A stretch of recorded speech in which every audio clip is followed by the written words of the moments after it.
यापूर्वीच्या व्हिडिओमध्ये शिकेमध्ये आपण डिक्शनरी स्किल या इंग्रजी विषयातील 10व्या प्रकरणातील क्वेश्चन्स फॉर प्रॅक्टिस यामधील 8 प्रश्न पाहिले होते, त्यांचं स्पष्टीकरण आणि समजून घेतले होते. आज आपण 9व्या प्रश्नापासून पुढील प्रश्न पाहणार आहोत. चला तर पाहूया. प्रश्न 9वा, क्वेश्चन नंबर 9 काय आहे? Which word will come? Which word will कम? कोणता शब्द येईल आफ्टर वर्क, वर्क नंतर, इन द डिक्शनरी, डिक्शनरी मध्ये. म्हणजे आपल्याला काही खाली ऑप्शन मध्ये शब्द दिलेले आहेत, पर्यायामध्ये दिलेले आहेत, त्यापैकी कोणता शब्द कशाच्या नंतर येईल? वर्कच्या नंतर म्हटलंय बरं का. आफ्टर वर्क म्हणजे आपल्याला अगोदर सगळ्या शब्दाचा आपण काय करूया, अल्फाबेटिकल ऑर्डरने लावून घेऊया. पहिलं काम आपलं कशाचं येईल? या वर्कला सुद्धा याच्यामध्ये धरायचं सगळ्यांना.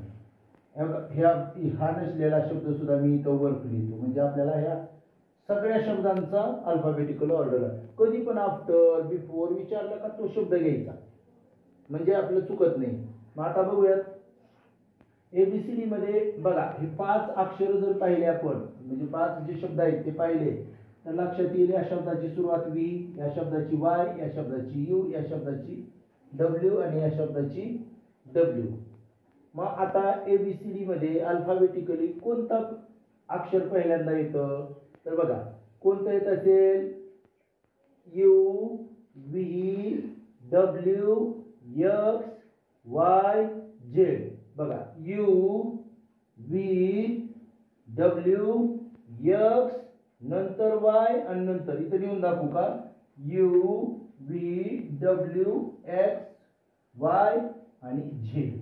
मग बघा पहिल्यांदा यू येत आहे इथल्या शब्दामध्ये सगळ्यात. लक्षात येतं? मग यूचा शब्द कोणता आहे बाळांनो? अस. बरं अस या शब्दाचा अर्थ मराठीत माहित आहे का तुम्हाला? अस म्हणजे आम्हाला. अर्थ माहित नाही तुम्हाला, पण अर्थ आहे त्याचा आम्हाला. बरोबर आहे की नाही? आम्हाला. त्यानंतर बघा दुसरा शब्द त्यानंतर काय येणार? यू नंतर कशाचा शब्द येईल?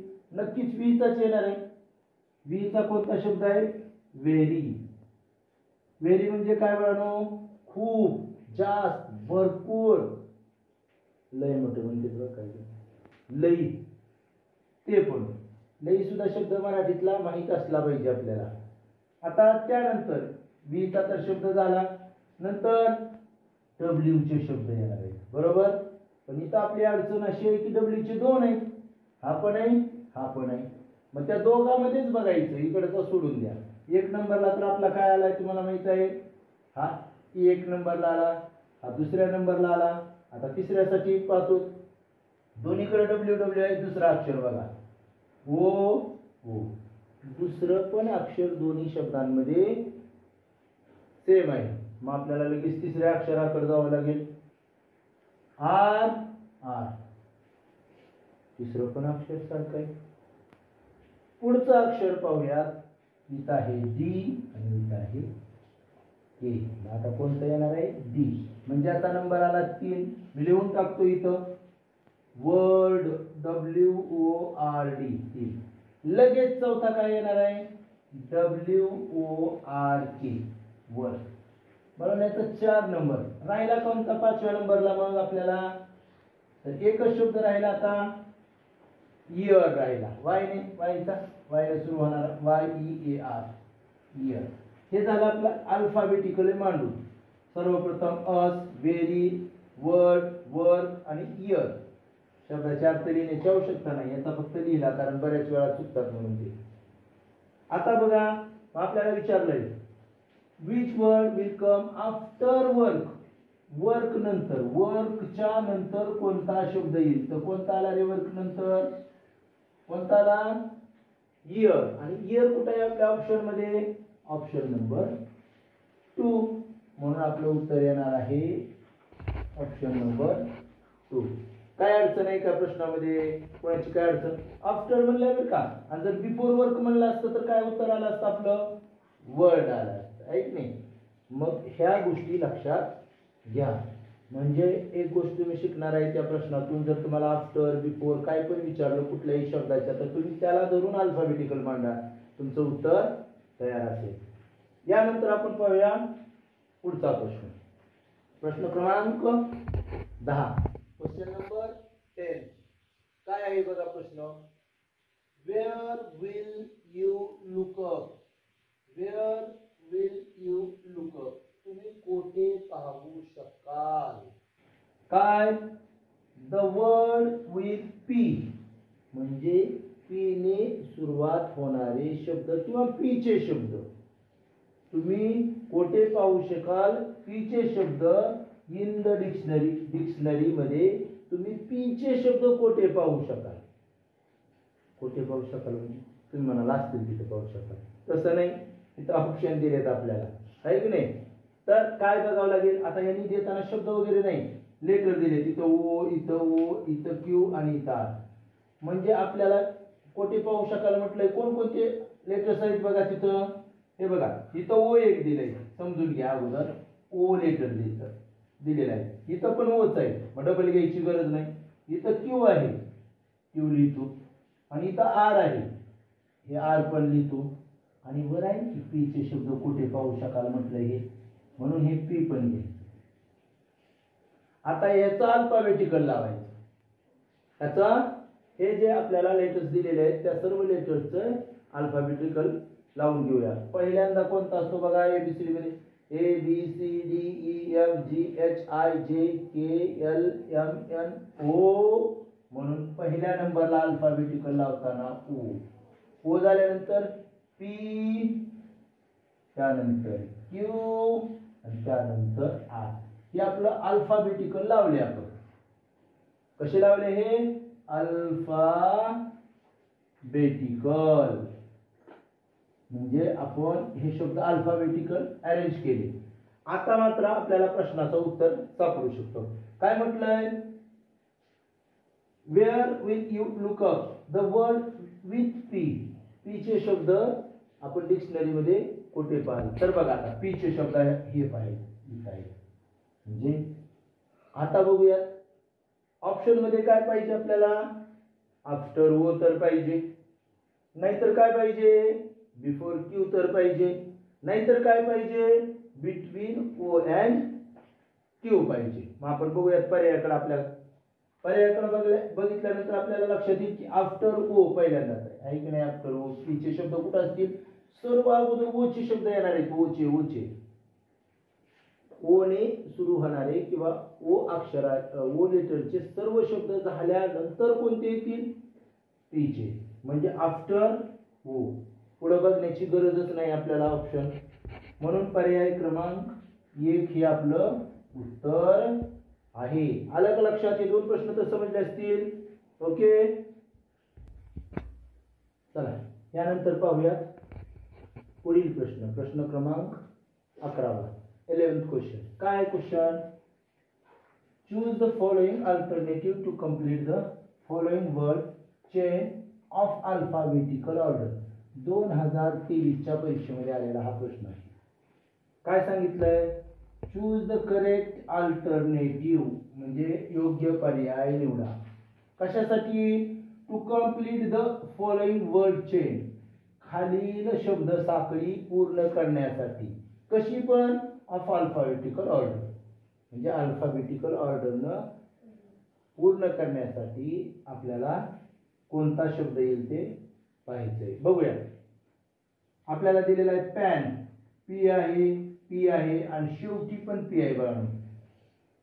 म्हणजे आपला मधला शब्द सुद्धा पीचाच असला पाहिजे. नक्कीच अल्फाबेटिकल ऑर्डरनं लिहायचं म्हणजे हे पी आहे, हे पी आहे, शेवटचा बी पी आहे म्हणजे मधला पण पीचाच असला पाहिजे. म्हणजे पी तर मध्यभागी येणारच आहे आपल्याकडे. पहिलं. दुसरी गोष्ट इथं ए आहे बघा. ए आहे. त्यानंतर दुसऱ्या शब्दात ई आहे आणि इथं ड्रॉप आहे. इथं काहीतरी आपल्याला पाहिजे लेटर. आणि शेवटीच्या याच्यामध्ये मात्र यू आहे. बरोबर समजलं का. या शब्दातला दुसरा लेटर ई आहे. इथला ई आहे आणि इथला यू आहे. मग इथं आपल्याला लेटर येणार आहे ते ईच्या पुढील आणि वायच्या अगोदरचं असलं पाहिजे. बरोबर आहे की नाही? ईच्या पुढील आणि यूच्या अगोदर असलं पाहिजे. बघूयात मग आता ऑप्शन मध्ये. इथं PART आहे, इथं ए येणार. हा शब्द इथं जाईल का कधीतरी? कारण तो ईच्या अगोदर येतो ना, म्हणजे हा कधीच येणार नाही. त्यानंतर पॉटर. पॉटर म्हणजे पार्ट म्हणजे भाग, पार्ट म्हणजे भाग आणि पॉटर म्हणजे माहित आहे का? Potter who makes pot from the mud, चिखलापासून किंवा मातीपासून म्हणतो आपण, भांडे म्हणून. कुंभार, कुंभार काय म्हणतात त्याला? कुंभार, कुंभार. बर, हे पनिश म्हणजे शिक्षा आणि पुश म्हणजे ढकलणे, ढकलणे. आता आपल्याला बघायचंय ओ. मला सांगा इथं ओ ईच्या पुढे येत आहे आणि यूच्या पण अगोदर येतंय, म्हणजे हा येऊ शकतो, तरी पण मी मग खात्री करतो पुढं. यू, यूचा तुम्ही म्हणाल सर मग यूचा काही येऊ शकत नाही. यूचा येऊ शकेल ना, पण ह्या शब्दांचा जेव्हा विचार करायला जाऊ आपण तेव्हा इथं एन आहे बाळांनो, एन, आणि इथं एल आहे. एलच्या नंतर एन येतो, मग हा शब्द तर याच्या नंतर येणार आहे ना, मध्ये कसा येईल? आणि ओचा हा येणार आहे इथं PUSH, एल नंतरच यश येणार आहे, म्हणजे हा पण शब्द येत नाही, हा पण येत नाही. मध्ये कोणतं लेटर असणार आहे? दुसरं ओ. आणि ओ कुठं आहे? हे बघा इथं, पॉटर. म्हणून इथं काय येईल? POTTER, Potter. आणि असं कुठं आहे? तर पर्याय क्रमांक 2 मध्ये आहे, म्हणून उत्तर येणार आहे पर्याय क्रमांक 2. काय अवघड नाही, हे जेवढं समजावलं एवढं समजावण्याची आवश्यकता नाही, पण तुमच्या लक्षात येऊ द्या की पहिल्या लेटर सारखं असल्यावर दुसऱ्या लेटरचा विचार करतो आपण, दुसऱ्या सारखं असल्यावर तिसऱ्या लेटरचा विचार करतो. आणि आपल्याला वर्ड चेंज जर कंप्लीट करायचे असेल तर शेवटचा जो वर्ड आहे आणि त्याच्या बिफोरचा जो वर्ड दिलेला आहे त्याच्यामध्ये शब्द बसवायचा आहे, म्हणजे अल्फाबेटिकली त्याचा विचार नीट करावा लागेल. यानंतर पाहूया पुढील प्रश्न, 12वा प्रश्न. काय प्रश्न 12वा बघा. Rearrange the first letter of each of the following pictures in the alphabetical order. बघा आपल्याला सांगितले रिअरेंज म्हणजे पुन्हा पुनर्मांडणी करा. कशाची? The first letter of each of the following picture. खाली काही चित्र दिलेले आहे आणि त्या चित्रातील पहिलं लेटर, पहिलं अक्षर आपल्याला काय करायचंय? अल्फाबेटिकली लावायचं आहे. आता मी डायरेक्टली त्यांची नावं लिहिलेत, पण तरी पण मी तुम्हाला आपल्या पुस्तकातील प्रश्न आणि चित्र दाखवतो. बघा दिसेल त्या पद्धतीनं बघूयात आपण. हा बघा प्रश्न तुमच्या लक्षात येईल. पहिलं चित्र कशाचं आहे बाळांनो? तुमच्या एक गोष्ट लक्षात येईल की पहिलं चित्र आहे, पहिलं चित्र आहे टायगर, दुसरं आहे लॉयन, तिसरा आहे झेब्रा आणि चौथा आहे याक. असे 4 चित्र तुम्हाला दिसत आहेत. मी त्याची नावं ऑलरेडी फळ्यावर लिहिलेली आहेत. आता बघूयात आपण. आता आपल्याला या सर्व चित्रातील जे प्राणी आहेत त्यांच्या नावाचं पहिले लेटर पाहायचंय. तर बघा पहिला अक्षर इथं आहे टी, इथं आहे एल, इथं आहे झेड आणि इथं आहे वाय. मग आपल्याला पहिले लेटर घ्यायचे अगोदर. लिहितो मी टी, त्यानंतर एल, नंतर झेड आणि त्यानंतर वाय. आणि हे मात्र आपल्याला अल्फाबेटिकल ऑर्डरने लावायचे. मला सांगा ABCD मध्ये अगोदर एल येतं का, टी येतं का, झेड येतं का, वाय येतं? तर तुम्हाला नक्की माहित आहे काय येतं? एल येतं सुरुवातीला. मग सुरुवातीला बघा इथंच लावून दाखवतो अगोदर एल. त्यानंतर काय येईल? MNOPQRST येणार, नंतर टी. त्यानंतर काय येणार? QVWXY, वाय येणार. आणि त्यानंतर लास्टला झेड येणार. LTYZ, LTYZ. YZ. बघा बरं आपल्याकडे ऑप्शन मध्ये LT YZ कुठं आहे? L इथं आहे पण नाही इथं बघा. त्यानंतर इथं पण आहे LT YZ. बघा इथं पर्याय क्रमांक 4. म्हणून उत्तर येणार आहे आपलं पर्याय क्रमांक 4. हे समजलं तुम्हाला? यानंतर आपण या प्रकरणातला सर्वात शेवटचा प्रश्न 13वा प्रश्न जो आहे तो पाहूया. 13वा प्रश्न काय? By arranging the given words. By arranging the given words म्हणजे दिलेल्या शब्दाची मांडणी करायची. कशी? इन अल्फाबेटिकल ऑर्डर, वर्णानुक्रमिक मांडणी केल्यास. बघा which word will be in the middle म्हणजे कोणता शब्द विल बी असेल इन द मिडल पोझिशन. म्हणजे मिडल म्हणजे इथं लिहिलंय मी मध्यभागी. इन द मिडल म्हणजे मध्यभागी. पोझिशन म्हणजे स्थान. मध्यभागीच्या स्थानावर मध्यभागी कोणता शब्द असेल. आता शब्द काय दिलेत? फोरहेड, आयलिड, आयब्रो, आयलॅश आणि एल्बो. हे 5 शब्द दिलेले आहेत. त्याचा अर्थ काय? मिडलला म्हटलं की इकडे 2 असणार आहेत, तिकडे 2 असणार आहेत, मध्यभागी असणार आहेत. एक शब्द जो डावीकडून मी पाहिला तर त्याच्या डावीकडे 2 शब्द असतील आणि उजवीकडे पण 2 शब्द असतील. चला तर पाहूया. अगोदर शब्द बघूया. फोरहेड. फोरहेड सगळ्यांना माहित आहे. फोरहेड म्हणजे कपाळ आहे की नाही? माझ्या कपाळात काय लिहिलंय असं म्हणते. काय लिहिलं नाही. अभ्यास केला की चांगलंच लिहिलंय, नाही केला की काहीतरी भलतं लिहिलंय, म्हणून अभ्यास करावा लागेल. आता बघा त्यानंतर आयलिड. हे 4 शब्द जे आहेत का 4 शब्दाच्या बाबतीत मात्र आपल्याला थोडीशी अडचण असते किंवा कळत नाही नेमकं कशाला काय बनायचं. तर आता बघा या ठिकाणी आपण आयलिड लिहिलेलं आहे. आयलिड म्हणजे काय? पापणी. पापणी म्हणजे हे डोळ्याचे केस आहेत त्याच्या वरचा कातडी भाग असतो. स्किन असते का स्किन, त्याला म्हणायचं पापणी. बघा काही पण झालं, सेन्सिटिव्ह काय घडलं, एकदम धूळ आली, वारा आला किंवा काहीतरी घडत आहे असं दिसल्याबरोबर पापणी आपली झाकली जाते. अशी झाकली जाते की नाही? आपोआप झाकली जाते.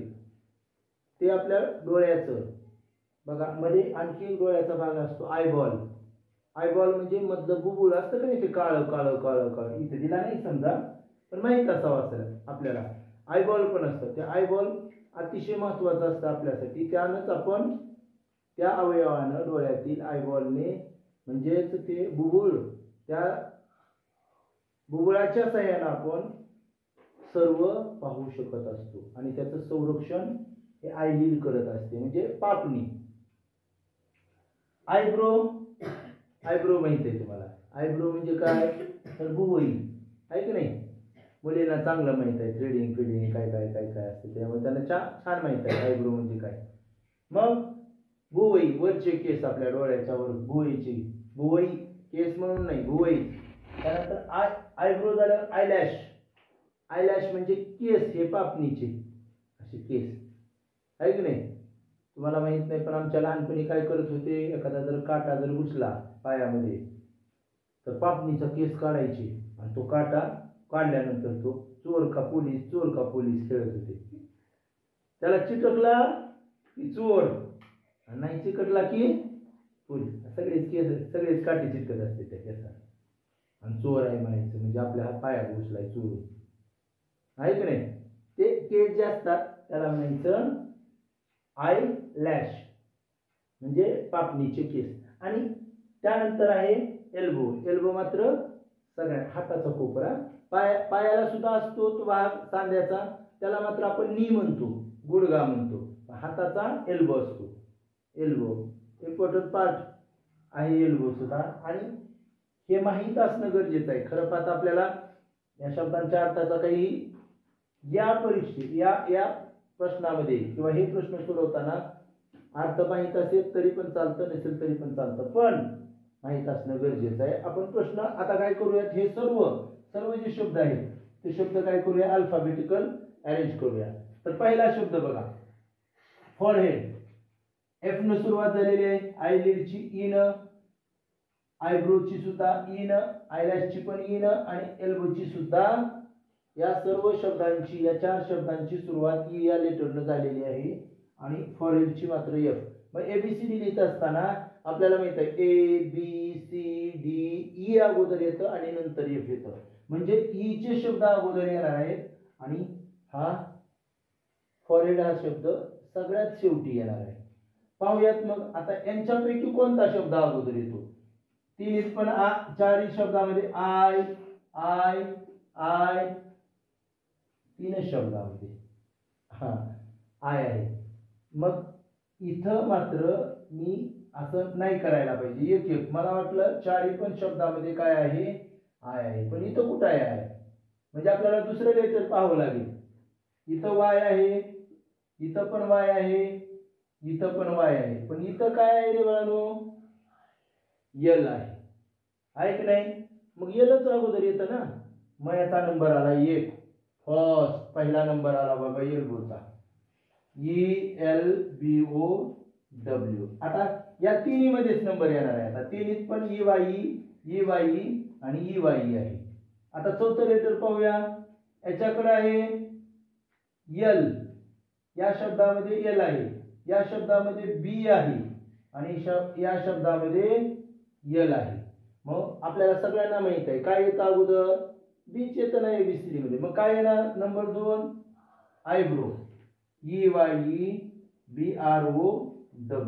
आयब्रो.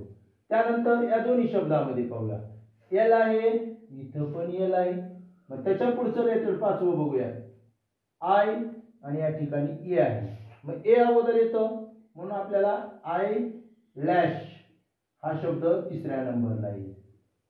त्यानंतर ईचा शब्द येणार 4थ्या नंबरला, आय लीड आणि सगळ्यात शेवटी फॉरहेड, FOREHEAD, फॉरहेड. मग आपल्याला काय म्हटलं होतं, मिडल पोझिशनला कोणता शब्द असेल. मिडल म्हणजे हे बघा, इकडं 2, इकडं पण 2 आणि मध्यभागी हा शब्द. हा शब्द म्हणजे काय, आयलॅश. आणि आयलॅश असा पर्याय कुठं आहे आपल्याकडं, आयलॅश हा पर्याय 3 ला आहे. म्हणून आपलं उत्तर येणार आहे पर्याय क्रमांक 3. आलं का लक्षात? बरं, इकडे लक्ष द्या. आता थोडंसं सांगतोय. हे जे प्रकरण आहे डिक्शनरी स्किल, अतिशय सोपं प्रकरण आहे. छान आपण प्रश्न घेतले. सुरुवात कशी केली तर त्याचं बेसिक घेतलेलं आहे आणि त्यानंतर प्रश्नांचा सराव, प्रत्येक प्रश्न छान केलेला आहे. त्यामुळं इथं मात्र आपले 2 मार्क जाऊ नये त्याची काळजी घ्या. आज आपण इथं थांबूया. धन्यवाद.